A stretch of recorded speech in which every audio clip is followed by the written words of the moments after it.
உங்கள் மனசுக்கு பிடிச்சவங்களுக்கு பர்த்டே வருது, அவங்க கையாலே கேக் செஞ்சு அசத்தணும்னு நினைக்கிறீங்களா? அப்போ கண்டிப்பாக இந்த கேக்கை ட்ரை பண்ணி பாருங்கள். ரொம்பவே டேஸ்டியாக இருக்கும். அதுக்கு நான் கேரண்டி. ஓரியோ பிஸ்கட்டில் அந்த ஒயிட் பிஸ்கட், அந்த ஒயிட் க்ரீம் இருக்கிற பிஸ்கட் எடுத்து, பிஸ்கட் தனியாக, அந்த க்ரீம் தனியாக வந்து வேறு வேறு பவுலில் வந்து செப்பரேட் பண்ணி எடுத்து வச்சுக்கோங்க. ரொம்பவே டேஸ்டியான கேக்கு. இப்போ வந்து மிக்சியில் அந்த பிஸ்கட்டெல்லாம் வந்து உள்ளே போட்டு நல்லா கிரைண்ட் பண்ணி இந்த மாதிரி பவுடராக எடுத்து வச்சுக்கோங்க. இதுக்கப்புறம் இதை பவுலில் ட்ரான்ஸ்ஃபர் பண்ணிவிட்டு இதிலேருந்து லைட்டாக 1 ஸ்பூன் மட்டும் எடுத்து நம்ம கடைசியாக கார்னிஷிங்காக எடுத்து வச்சுக்கலாம். இதுக்கப்புறம் டைரி மில்க் நம்மளுக்கு தேவை. அதுக்கப்புறம் பேக்கிங் பவுடர் இதையும் ரெடி பண்ணி வச்சுக்கோங்க. இப்போது நம்ம அரைச்சி வச்சுருக்கிறதுல லைட்டாக பேக்கிங் பவுடர் போட்டு பால் ஊற்றி நல்லா மிக்ஸ் பண்ணிக்கோங்க. இதுக்கப்புறம் நாம் எடுத்து வச்சுருக்கோம் இல்லையா க்ரீமு, அதையும் நம்ம ஆட் பண்ணி அதையும் நல்லா மிக்ஸ் பண்ணுறோம். இங்கே மிக்ஸ் பண்ணும் போதே பாருங்களேன், அவ்வளோ ஒரு அந்த கன்சிஸ்டன்சியும் கலரும் அவ்வளோ சூப்பராக இருக்கும். இப்போ நம்ம எடுத்து வச்ச க்ரீமையும் போட்டு லைட்டாக வந்து இது கூடயும் லைட்டாக மில்க் ஊற்றி நல்லா வந்து அந்த ஒரு இந்த கன்சிஸ்டன்சிக்கு வந்து நல்லாவே மிக்ஸ் பண்ணி விட்டுக்கோங்க.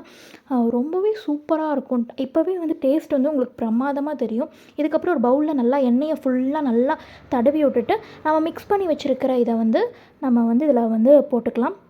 இதுக்கப்புறம் ஒரு வடை சட்டியில் நல்லா சுடுதண்ணியை வச்சுட்டு அதுக்கு மேலே நம்ம இந்த பவுலை கொண்டு போய் வச்சு நம்ம க்ளோஸ் பண்ணி ஒரு 40 to 50 மினிட்ஸ் வேக வச்சு எடுத்தோன்னா இந்த மாதிரி நீங்கள் செக் பண்ணி பார்த்துக்கோங்க ஃபோர்க் வச்சு.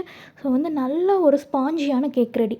ஸோ வந்து உங்களுக்கு அந்த ஷேப் வந்து இதானாலும் இங்கே பாருங்களேன் எவ்வளோ ஸ்பாஞ்சியாக அந்த கேக் ரெடியாக இருக்குது பாருங்கள்.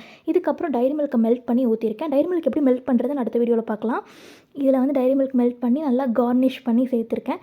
ஸோ வந்து நம்மளுக்கு அந்த ஷேப் வராட்டையும் அந்த ஸ்பாஞ்சி கேக்கோட ஸ்பாஞ்சினஸும் எப்படி மெதுன்னு இருக்கும், அதுவும் டேஸ்ட்டும் வந்து வேறு லெவல் இருந்தது. அப்புறம் நம்ம எடுத்து வச்சு அந்த பொடியையும் மேலே சும்மா அப்படியே தூவி விட்டுட்டு ரொம்பவே சூப்பராக, அவ்வளோ எதிர்பார்க்கவே இல்லை அவ்வளோ டேஸ்ட்டாக வரும்னு.